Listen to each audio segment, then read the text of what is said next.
ಹಾಗೂ ಕಾರ್ಪೊರೇಟ್ ಬಂಡವಾಳಶಾಹಿಗಳ ಪರವಾಗಿರುವ 4 ಕರಾಳ ಲೇಬರ್ ಕೋಡ್ಗಳನ್ನ ಹಾಗೂ ರೈತ ವಿರೋಧಿ ಕಾಯ್ದೆಗಳನ್ನ ತಕ್ಷಣವೇ ಹಿಂಪಡಿಬೇಕಂತ ಆಗ್ರಹಿಸಿ ಕಾರ್ಮಿಕ ಸಂಘಟನೆಗಳ ಜಂಟಿ ಸಮಿತಿ ಜೆಸಿಟಿಯು ಯಾದಗಿರಿ ಹಾಗೂ ಸಂಯುಕ್ತ ಹೋರಾಟ ಕರ್ನಾಟಕ ಎಸ್ಎಂಕೆಗಳ ನೇತೃತ್ವದಲ್ಲಿ ಗುರುವಾರ ನಗರದ ಸುಭಾಷ್ ವೃತ್ತದ ಬಳಿ ರಸ್ತೆ ತಡೆದು ಪ್ರತಿಭಟನೆ ನಡೆಸಲಾಗಿದೆ. ಕೇಂದ್ರ ಸರ್ಕಾರ ಮಾಡ್ತಾ ಇದೆ ಬಂಧುಗಳೇ. ಅದರಲ್ಲಿ ಇವತ್ತು ವೇತನ ಸಂಖ್ಯೆ ಅಂತೇಳಿ ಮಾಡಿದೆ. ಅದರಲ್ಲಿ 450 ಕಾನೂನುಗಳನ್ನು ಸೇರಿಸಿದ್ದಾರೆ. ಕೈಗಾರಿಕಾ ಸಂಖ್ಯೆ ಅದರಲ್ಲಿ ಇವತ್ತು 9 ಕಾನೂನುಗಳನ್ನು ಸೇರಿಸಿದ್ದಾರೆ.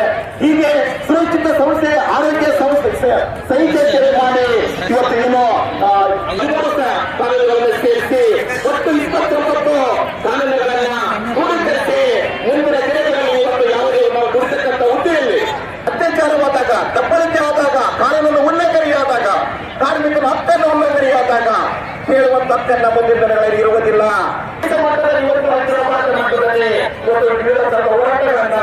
ಸರ್ಕಾರ ಅಷ್ಟೇ ಅಲ್ಲ, ಇವತ್ತೇನು ನಮಗೆ ಸಾರ್ವಜನಿಕ ವಲಯಗಳಂತ ಕಲ್ತಿದ್ವಿ, ಸಾರ್ವಜನಿಕರ ಪರವಾದಂತ ಕ್ಷೇತ್ರಗಳಂತ ಕಲ್ತಿದ್ವಿ.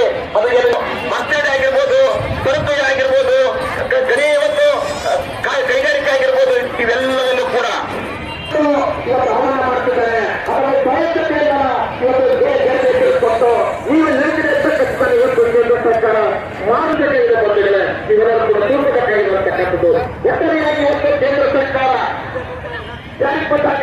ಜನತೆ ಒಂದು ತತ್ತರಿಸಿ ಹೋಗ್ತಾರೆ ಅಂತಕ್ಕಂಥ ನಾವು ಇವತ್ತು ಕಳವಳನ್ನ ಇವತ್ತು ನಾವು ವ್ಯಕ್ತಪಡಿಸ್ತೀವಿ ಬಂಧುಗಳೇ. ಮುಂದೆ ಇವತ್ತು bureau report SSV news Yadgir.